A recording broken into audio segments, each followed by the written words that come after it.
Hey folks, Lens, also known as Audible Agent here, and today I've got something a little bit different and fun for you. I've been working on a custom set of tools for this GEGE MRT magnet lock. My previous video I documented how this works, and in attempting to pick it, I came up with some ideas on how to maybe make picking easier. And that's one of the fun things about this hobby is the ability to make your own custom tools to potentially make a job easier. So I'm going to be detailing what those new tools are. They include a pick, a tensioner, as well as a tool to clone the key. And this is all done with 3D printing. So stick around and I'll demonstrate how both of those in theory would work. Okay, so before I get into the tools I made, I wanted to talk a little bit about how I ended up where I ended up. So conventional wisdom in picking this lock is that you should have a tensioner tool like this, piece of bent wire. You would use that to tension the lock in this direction using your thumb, and you would have a pick of some kind with a magnet or two on the tip. And the theory or application is that you're providing tension, you're looking for the rotor that is silent. You're supposed to let off tension, try to rotate it, apply tension again, see if you can hear a little bit of jostling after it was bound and you moved it into hopefully the right position. And if you hear that jostling, then suggests that it's no longer the binder and you can move on to the next binder. So a couple things about that, which I didn't like. First of all, and granted, I didn't really create a proper bend here. This should be a little bit wider, but this piece of metal kind of gets in the way of the pick. Now, it's eating up some of the room that I would otherwise have to manipulate the lock. Second thing is that you're probably using piano wire or some ferrous material, and this is magnetic. And, my understanding of ferrous materials is that they can influence the shape of a magnetic field. So you may not be getting exactly what you expect out of your pick. And so I started just sort of thinking about like the two big problems there. So tensioning and also moving my pick around in a predictable manner. And for me, those are kind of challenging things. That's something I'd like to get better at in picking these locks. But right now, that's a little bit of a challenge for me. And so I started to think about how I could more predictably control my pick underneath the rotors in that sort of circular motion in a repeatable manner. And from that, I came up with this idea. And it goes hand in hand with this pick.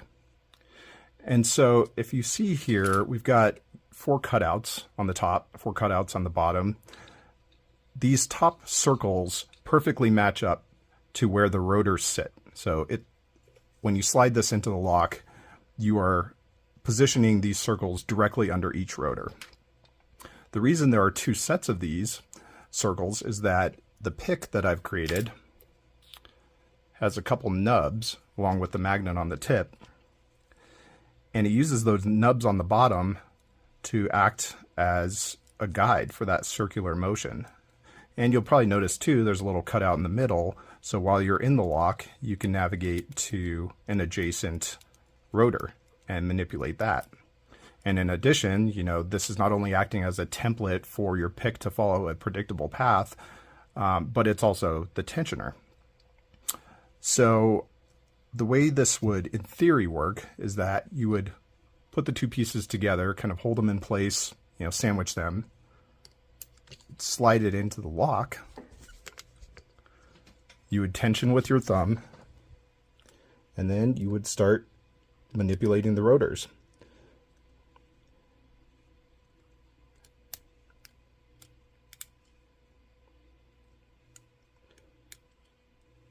Pretty simple. Does this work? I'm not really sure yet. In theory, I don't see why this wouldn't work, but I've yet to try to pick it with this tool. I really just kind of wanted to create the tool in the first place because I thought it was sort of an interesting project. And I know some other black belt pickers who are kind of interested in this idea and are going to give it a shot. I too will eventually try to pick this lock using these tools. But yeah, this is kind of the main tool I wanted to demonstrate and let the community know. I will be sharing these files out for others to use. And it doesn't stop there, actually.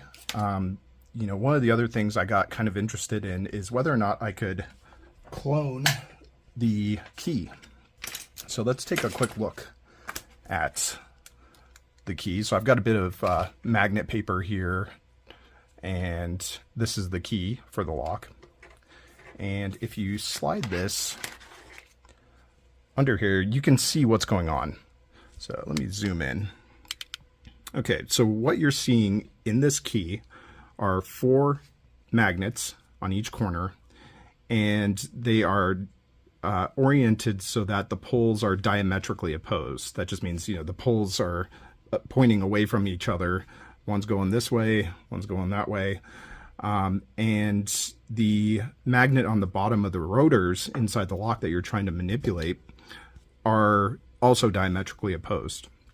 So given the correct orientation here, when you put the key into the lock, it'll rotate the rotor to a very specific position, and that's how that lock can open up.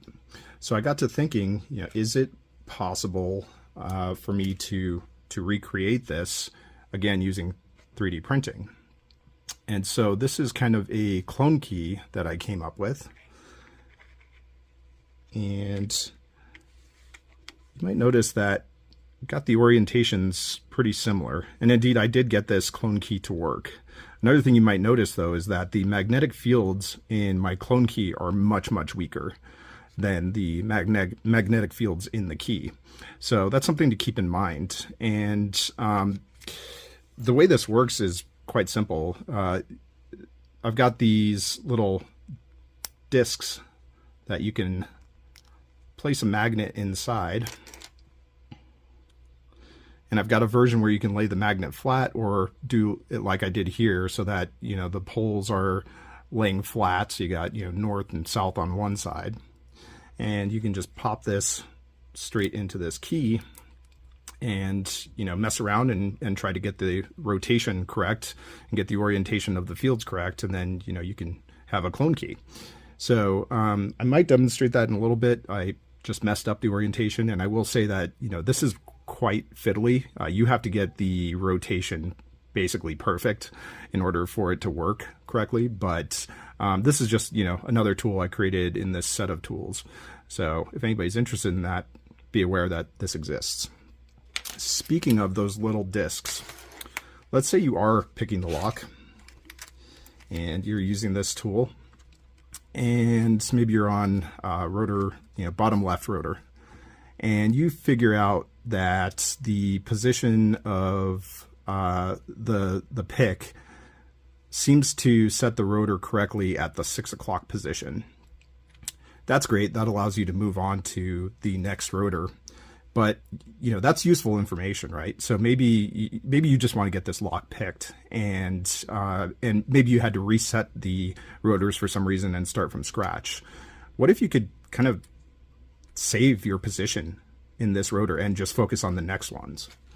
Well, to do that, you can use these same discs. So you would be able to basically save or persist what you observed from the lock in terms of what position the magnet is in order to set that rotor. And you can lock in one of these discs so that next time you slide this whole assembly into the lock, you can focus on the other rotors. So at least in theory, that's how this would work. Again, I haven't tested this very much, mainly just been playing around, but you may have noticed this this particular disc, again, allows that magnet to be oriented so that the poles point opposing each other, laying flat. But there's a version of this disc where you can just lay the magnet itself flat. So the poles would be pointing up and down. So you have some options there. And lastly, I'm going to show you one other tool which I think could be helpful, and I'll demonstrate this in a minute by putting it in the lock. But this little bracket that I designed replaces the bracket on the back of the lock, and there's a little peep window here. So what this will let you do is practice with this tool by having this mounted to the back of the lock and the plunger of the lock removed. You'd be able to manipulate the rotors and view from above what is happening with those rotors, so that you can kind of get some practice and get a sense of how the rotors are being manipulated with the pick. So let me go ahead and set that up, and I'll show you what that looks like. Okay, so what you are viewing right now is a top-down view of the lock. I have the 3D printed bracket mounted to the back of the lock, and I have the plunger for the lock removed so that we can see the rotors. So if you see down from the top, we have the 4 rotors in the 4 corners. I've got the picking tool in the lock. Let's get this positioned. And if you watch as I move through these paths, so I'm on the bottom left rotor right now from the perspective of the camera. You can see I'm perfectly rotating that rotor. I can navigate over to the upper left, do something similar, manipulate that rotor, and you can do this for all 4. And so this 3D printed bracket basically just allows you to practice the movements a little bit, so you can kind of see what's happening in there and get some practice with this tool.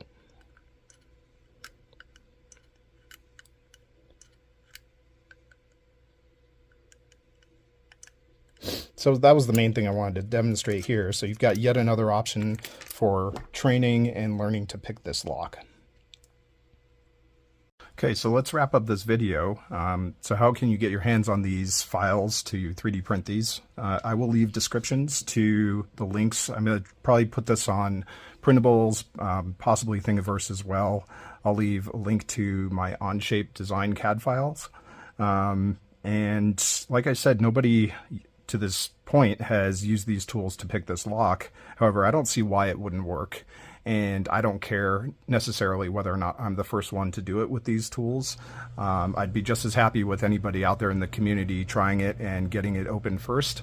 I just ask for one thing. If you do end up using these tools to pick this lock, please just give credit where credit is due and give me a shout out, maybe shout out my channel, at very least shout out my name. In addition, I do want to just say that I view these as tools to learn to pick this lock. I personally would use these to train and get familiar with how to pick this lock, but I would still want to pick it probably the more traditional way, you know, using some bent wire.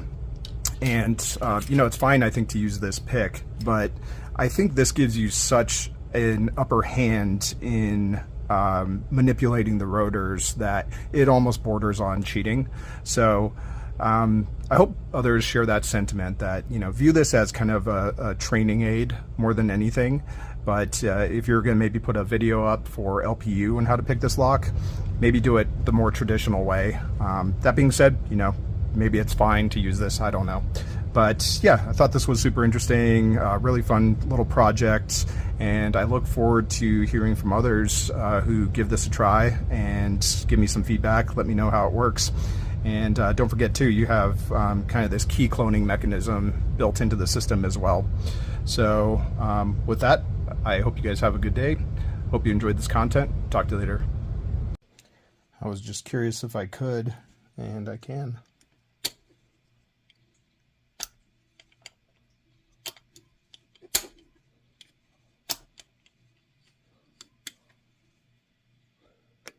Cloned key.